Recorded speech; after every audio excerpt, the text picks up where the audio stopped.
Hello. Today we're going to cover the properties of real numbers. More specifically, we're going to cover the relationships between real numbers and how operations work with real numbers. We're going to cover a number of properties. They're called properties. And properties are how different operations control those relationships. We're going to start with the commutative property. Starting with the commutative property. This property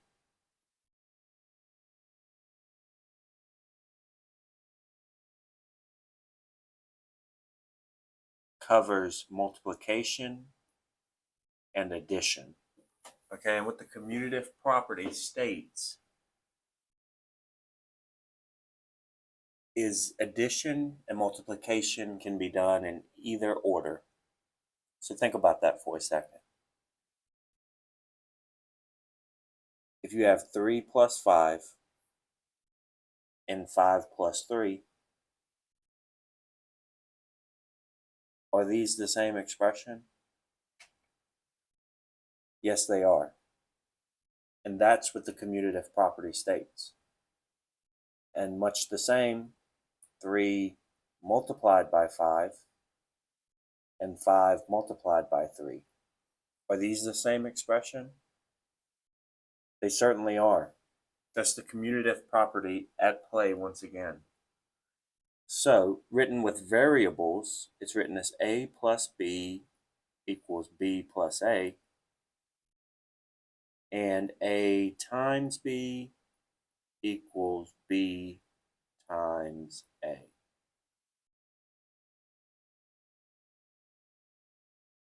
Okay, so that's the commutative property. Let's move down. Now, we're going to talk about the associative property. But before we do that, I just want to put the overarching the point on the commutative property, and that is that order, when you have multiplication and multiplication and addition, order doesn't matter. Doesn't matter. Doesn't matter. Okay? And again, this is the commutative property. So I'm saying this name again and again because vocabulary matters here. You need to know the terminology behind it. Next, we have the associative property. Okay, let me write that out. The associative property. Now, the associative property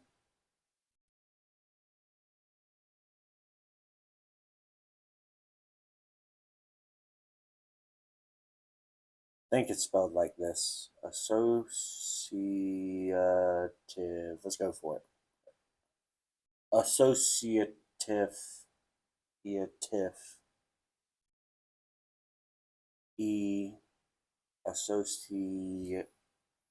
Associative. Well, we're gonna go for it, okay? Don't take my word for it on the spelling. Associative property.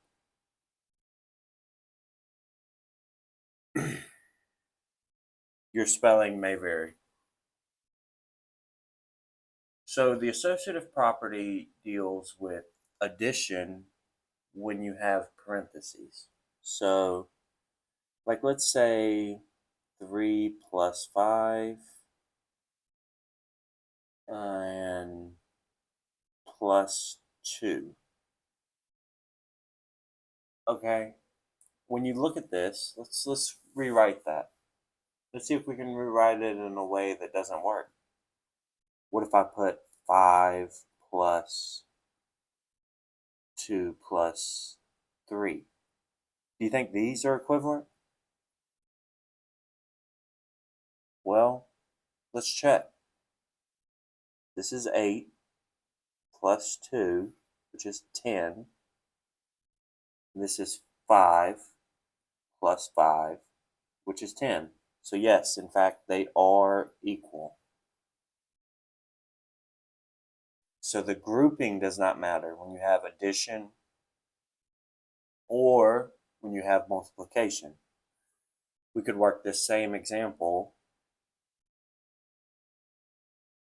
with this. So the associative property is an extension of the commutative property.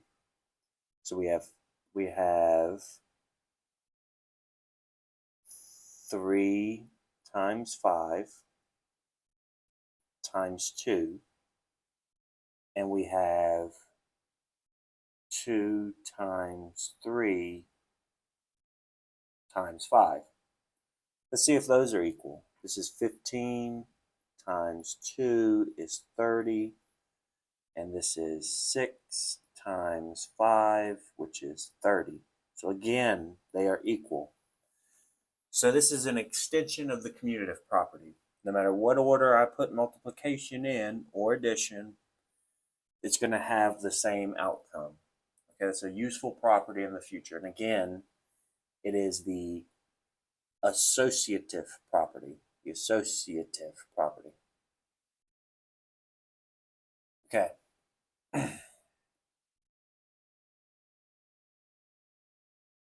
So now, let's take a look at our next property. This one's going to be a bit more complicated, and it may be new for you. And it's called the distributive property. Much easier word to sound out. Distributive property. Okay, so the distributive property states that when you multiply into a parentheses,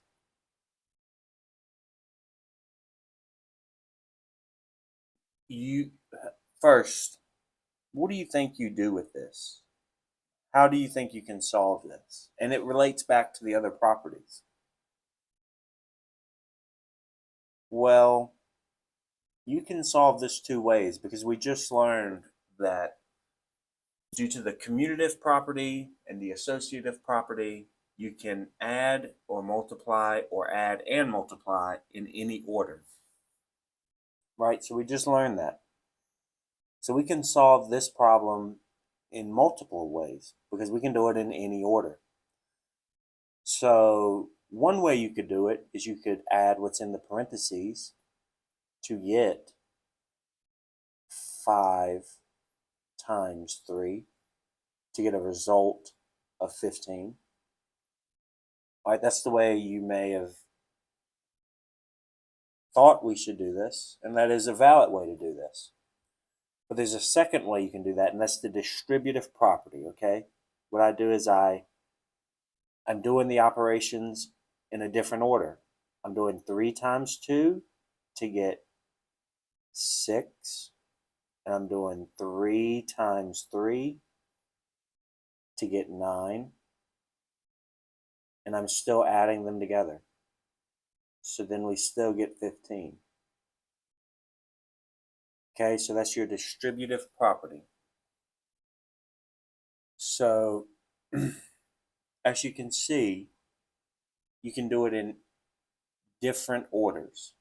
So again, I'm going to show you the distributive property with another example. Let's say 4, and we have 3 plus 4.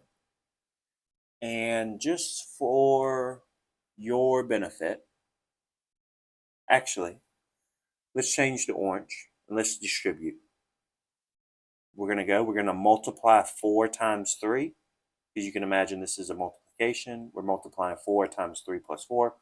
So we distribute the 4 to 3 to get 12. Then we distribute the 4 to 4 to get plus 16. Then we add these 2 numbers together and we get 28. Okay? And now, just to be clear, we could have also done 4 times 3 plus 4. We could have added these together and got 7, We could have multiplied by 4 because we've done what's in the parentheses. We just have 7 here, so 4 times 7, and we would have gotten 28. Okay, so the distributive property is used because it can simplify.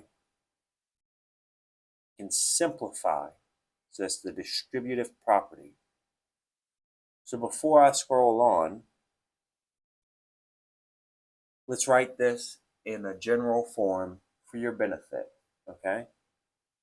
A times B plus C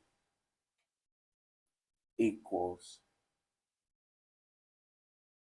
A times B, plus A times C. Okay, that's a general form. All right, let's scroll down. I'm going to list a few examples, and I want you to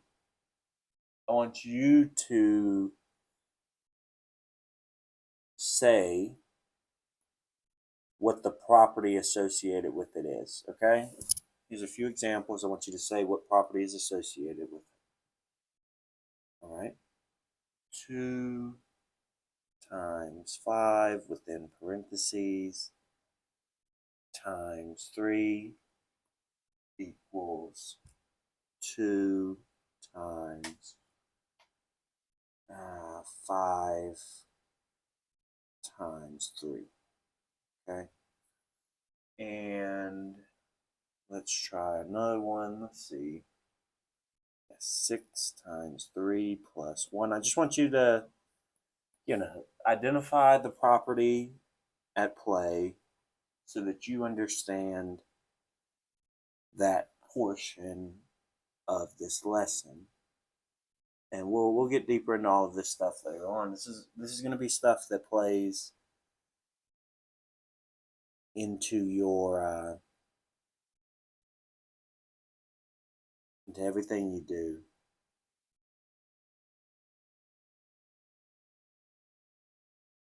All right, so I have a series of practice problems here, but now that I've listed them out, I realize something. So I didn't teach you this, and I need to, okay? So let's erase all of this. No, let's not erase all of it. Let's keep it, and we're gonna pop down here, and I'm gonna show you a quick little another one. And this is the identity property. Identity property. This one is simple. This one I bet you know already. That would be that 9 times 1 equals, I bet you know what that equals. That equals 9. That is the identity property. Anything multiplied by 1 equals itself. Now, there's a second element. 9 plus 0. I bet you know what that equals.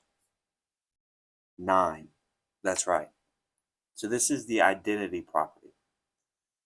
So when you see any number multiplied by 1 or any number plus 0, it equals that original number. Okay? All right. So now that I gave you that fresh reminder, this problem should be super easy. Let's put 7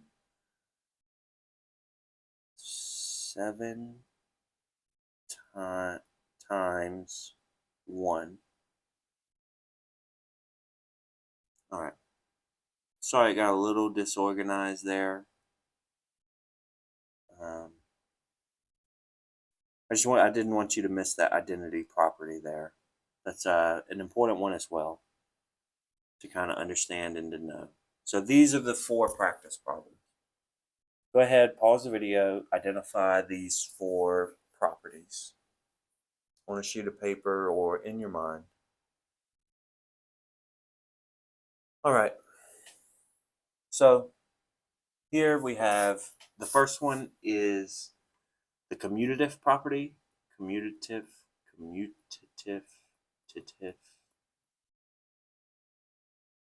Okay, the second one, we have 2 times 5 times 3 is equal to 2 times 5 times 3. This is the associative property. Associative property. It can be in any order with multiplication and addition, even with grouping, which makes it the associative property. Here, we're looking at the distributive property. They distributed the 6 to 1 and 3. So, distrib. I'll just abbreviate it as distro. And then finally this, the easiest of them all, the identity property. Because I forgot to tell you until I wrote out all the problems. But the identity property, where any number times 1 equals itself. And within that property is any number plus 0 equals itself. Thank you for joining me. See you next time.